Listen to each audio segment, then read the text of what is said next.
In this presentation, we'll examine the problem of finding the transfer function for this rack and pinion system. Students often have difficulty with this problem because they don't know how to treat the kinematic constraints of the rack and pinion, and they also don't know how to treat the internal forces on the rack and on the pinion. So let's look over the setup of this problem. We have a disk of inertia J1 where an input torque is being applied. The input torque is labeled T sub I. And attached to that disk by a shaft is the pinion. The pinion makes contact with the rack. The pinion's inertia is labeled J2 and the rack's mass is labeled M1. The rack slides upon a surface with viscous friction coefficient of C and is connected to mass M2 via a spring of spring constant K2. The output for this mechanical system is the displacement of mass M2, which we label Y. For this problem, there are a few preliminaries we need to take care of before we start doing free body diagrams. The first one is we have to talk about the rod that's joining inertias J1 and J2. We will treat it as rigid, which means J1 and J2 act like a single inertial element, and we'll label that inertia J. So that inertia J is equal to J1 plus J2. We're going to label the radius of gear J2 as R2, and we'll label the rotation of J2, which is the same as the rotation of J1, as theta. The translation of the rack, M1, will be labeled as Z. Now, we have a kinematic condition. The translation of the rack must be matched by the rotation of the gear. There's no slippage due to the gear's teeth. That means that R times theta is equal to Z. Now, depending upon how I chose my axes, this could have been Z equals minus R times theta. But that's not the case in this problem. If you look at positive rotation theta, you'll notice that results in positive displacement Z. The positive Z direction in this case is oriented in the same direction as positive Y. Let's now do our free body diagrams. So we have one free body diagram for inertia J, and you recall that inertia J is both J1 and J2. They must spin together since they're connected by a rigid rod. So we mark the input torque Ti acting upon J in the same counterclockwise direction as positive Ti. We'll mark positive theta. And then we have the force Fg acting upon the gear, and this force arises from the interaction of the gear with the rack. Of course, then there's an equal and opposite force acting upon the rack, and the free body diagram for this element is shown in the lower left. So the mass of that rack is M1, the positive Z direction is as shown, and we have another force acting upon the rack as well, and this is the one due to the viscous friction, labeled F sub D. There's also the spring force acting, which is labeled F sub S sub 1. Then last we have the free body diagram for mass M2. It only has the spring force acting upon it, which is Fs sub 2. The displacement of M2, of course, is Y. Let's begin to write equations for the various elements in our free body diagrams. So first, the inertia J. Obviously, the equation here is J theta double dot equals sum of the torques, and that's Ti in the positive direction and Rfg in the negative direction. Next, we'll write the equation for the rack. And so this is M1 Z double dot equals the sum of the forces acting upon the rack, which is Fg, Fs1, and Fd.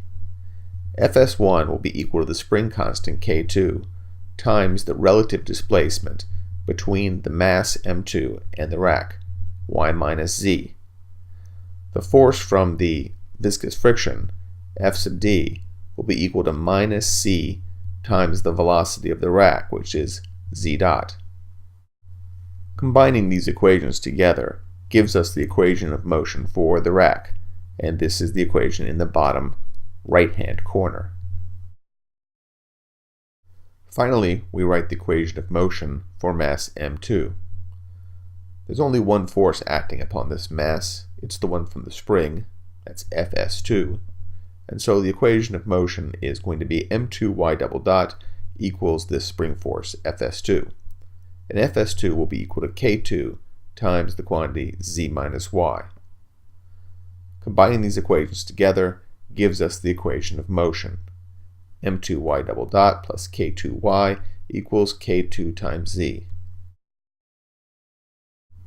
Collecting all our equations together, we have equation number 1, which is the kinematic condition for the rack and pinion, equation number 2, which is the equation of motion for the gear, equation number 3, which is the equation of motion for the rack, and equation number 4, the equation of motion for mass m2. Now, if we substitute number 1 into number 3, we can get equation number 5, and then substitute 5 into number 2 results in the equation at the bottom of the page. So what we've done with this algebra is we've eliminated the internal displacement z as well as the force Fg. We next substitute equation number 1 into equation number 4 to eliminate z in it as well. And that yields the equation m2y double dot plus k2y equals k2r times theta. So now we can collect together our two equations of motion.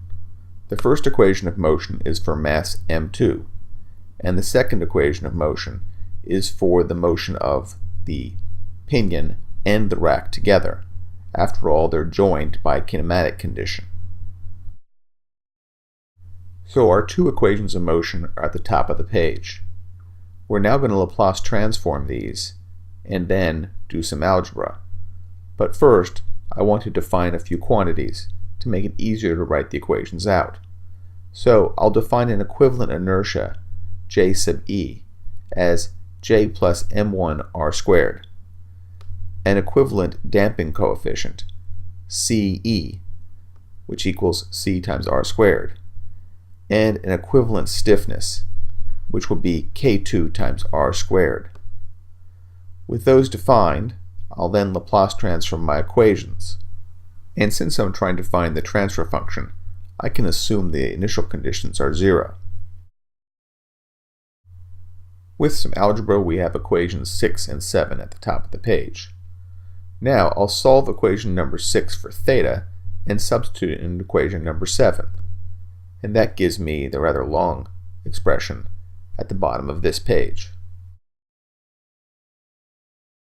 A little bit more algebra, shown here, finally yields the transfer function between the input ti and the output y. And you can see this transfer function has a fourth order denominator.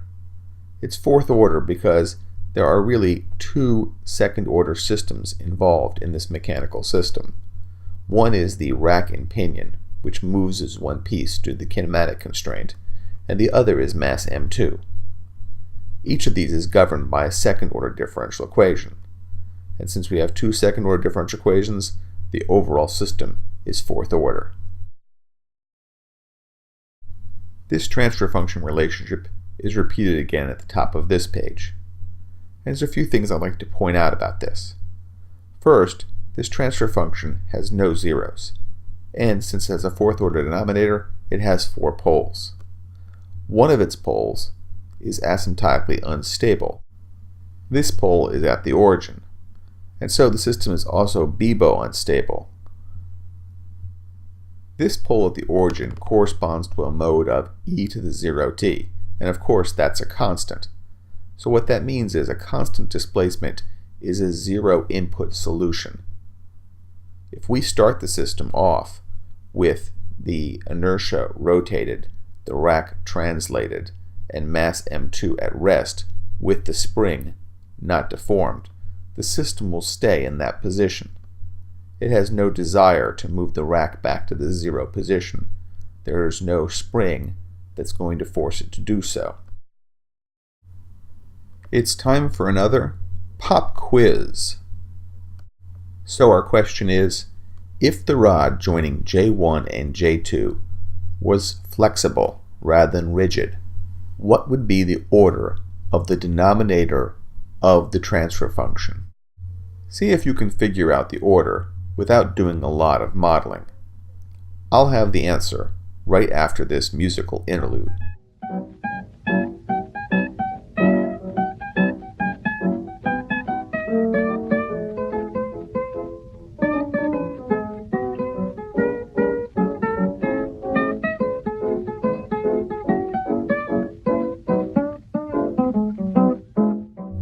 Okay, do you have your answer? The order of the polynomial in the transfer function denominator would be 6. It would be 6 because you'd have 3 second-order equations. One for mass J1, one for J2 along with the rack, they're still coupled together by the kinematic condition, and one for mass M2. So that's 3 equations, each second order, so you'd have a 6th order denominator.